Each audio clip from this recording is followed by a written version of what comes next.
你好，我是 Alex 阿里。我们今天视频的第一部分主要来聊一下今天暴跌的一个最主要的因素啊，就是因为美联储的主席鲍威尔的一番讲话，那么美股呢因此呢跌去了1.25万亿美元，加密货币呢跌去了706亿美元。鲍老头的一席话呀，让这个世界蒸发掉了1.32万亿美元的资产，那是不是世界上最昂贵的一席话呢？第二部分我们讲一下最近很多朋友私信问我的这个派币的事情啊。那么关于这个话题啊，我是实在不想提啊，因为在我的认知里面，讨论这个骗局都是浪费时间。但是我发现我发完这个社区的帖子之后，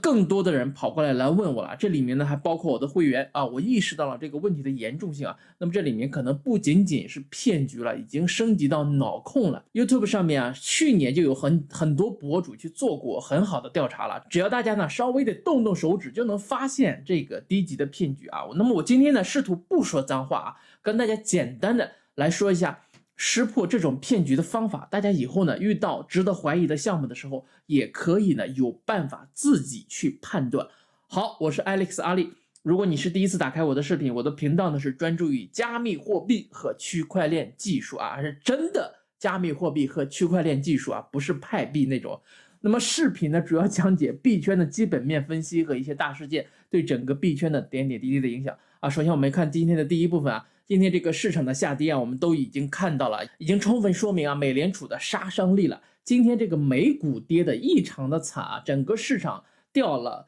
1.25万亿美元，加密市场呢跌掉了706亿美元。过去的24小时全网爆仓3.8亿啊，其中比特币爆仓1亿。以太坊呢爆仓1.6亿，今天的恐慌指数呢是来到了28。鲍威尔老爷子的讲话呢，我看了好几遍啊。说实在话啊，我自己呢是真的没有觉得，看出来有多么鹰派的措辞啊。除了说这个不惜一切代价要降低通胀之外，其他的话术呢跟之前也没有什么区别啊。那他所说的话，在以前都讲过了，但是市场呢之前的预判呢是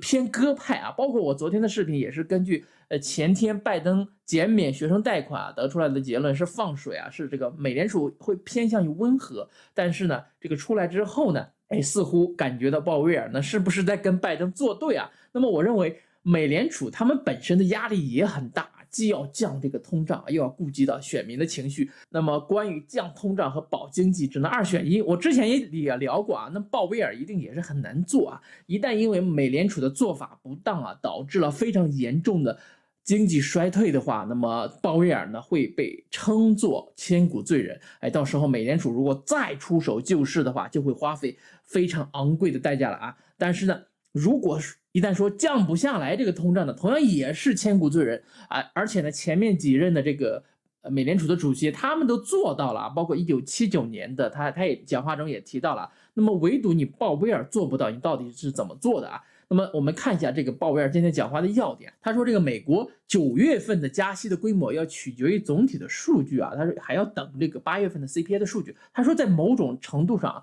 随着这个政策立场啊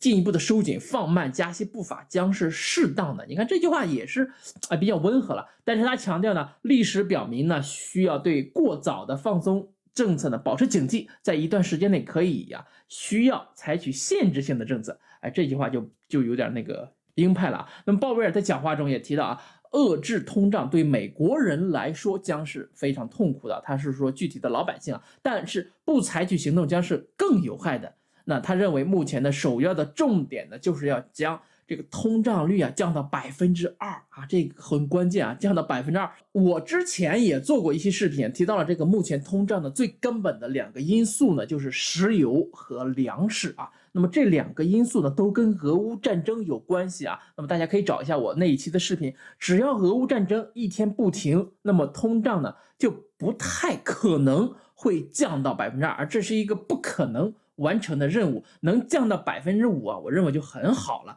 啊。如果说美联储真的是一条道走到黑啊，非得说加息一直加到直到看到2%这个数据的话，那最后倒霉的一定是美国乃至全世界千千万万的普通人，因为到时候美国肯定会有一个大萧条了，那么这个大萧条要波及到全世界，大家要一起过几年苦日子了。我觉得这个很大部分人都不想看到这一天啊。那么相对于今天美股的这个下跌的幅度啊，我认为加密货币呢真的是跌的不多目前比特币已经是试探性的跌破了$20,000的关口，我所期待的这个小牛市可能最近看不到了，要有一个延迟了目前这个大环境呢依然不好，以太坊合并的这个利好呢可能也会推迟到后面去了，但是呢还是那句话，这个目前的点位呢就是抄底的这个区域，很多人只想囤一个比特币要花5-6万美元，那么现在呢只要2万美元甚至低于2万美元，你就能囤到一个币了，那么大家应该开心才是那么机会呢都是跌出来的。好，接下来我们看今天的第2部分我首先分享一下自己是怎么分辨出来这个派币是一个骗局的一个思路那么我们今天呢不仅仅是为了讲这个派币而讲那么最关键的是大家要形成一个习惯这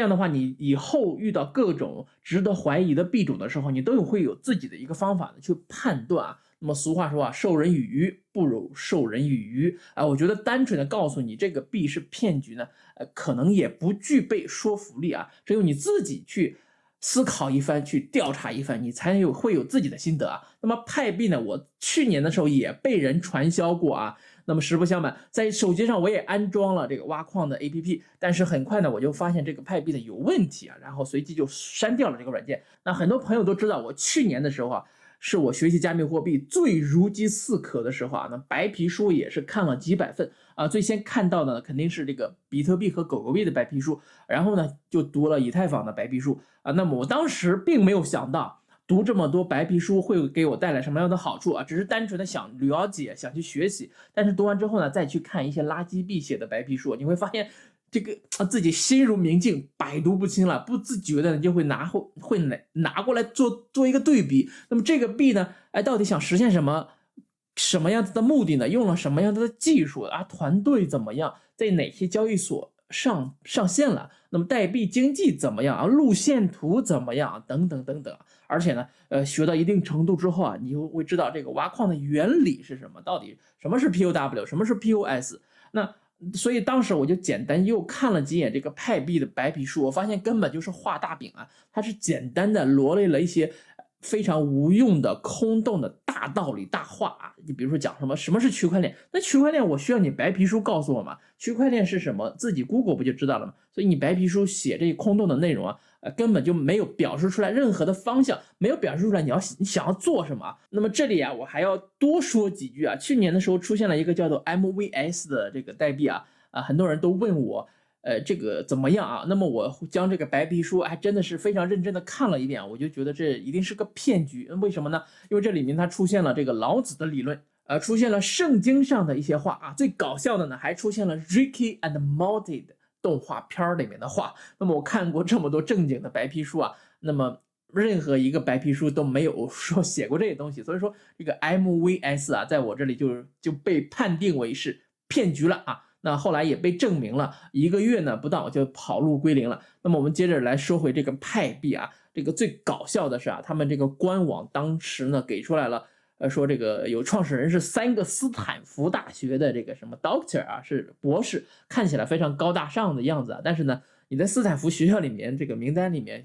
你根本就找不到这3个人那么现在我再去看这个官网的3个创始人变成2个了。那我给大家看一下这2个创始人在全球最专业的职场的网站 LinkedIn 上根本就没有头像，而这2个人呢是有主业，但是呢做了这么大的生意这个怎么着也得把你这个你这些经历在你的 LinkedIn 上提一嘴吧。但是大家看并没有，大家看这个图片你们自己也可以去做一个调查，我相信咱们的老观众很多人都会利用这个谷歌去做 research， 很多观众的这个调研能力都比我强很多，但是很多币圈小白真的不会自己去做这个调研非常容易受到很多不良博主的蛊惑为什么有博主开频道只讲派币呢？我之前也想了很多为什么会有这样的人。那我今天去调查了一下，我发现这个只讲派币的博主压根儿就不懂什么是加密货币不懂什么是区块链他讲别的也讲不出来。那么作为一个博主不主动去学习，天天呢肚里呢就讲那点存货，是很容易就变成神经病的不好意思这个应该不算骂人吧，但是呢我看到这样的博主真的想骂一句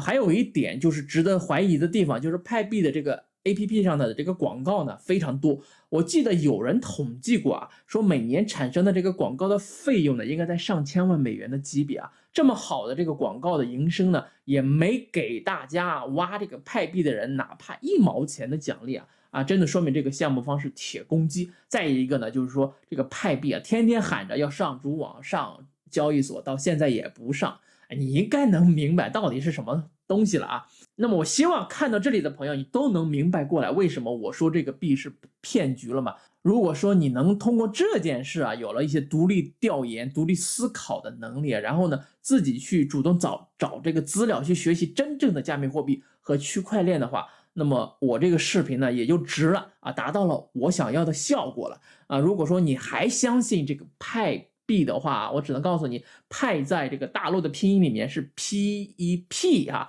那我只能祝你在梦里面发大财啊。好，那么以上就是今天视频所有的内容了。如果说你感觉对你有所帮助，请点赞这个视频啊，订阅我的频道，打开小铃铛。如果说你对我的会员群的一些10倍币感兴趣啊，欢迎通过视频下方的这个缓冲群的链接找到我，或者是助手办理入群的手续啊。让我们下次再会，一起进步，共同发财 ，peace。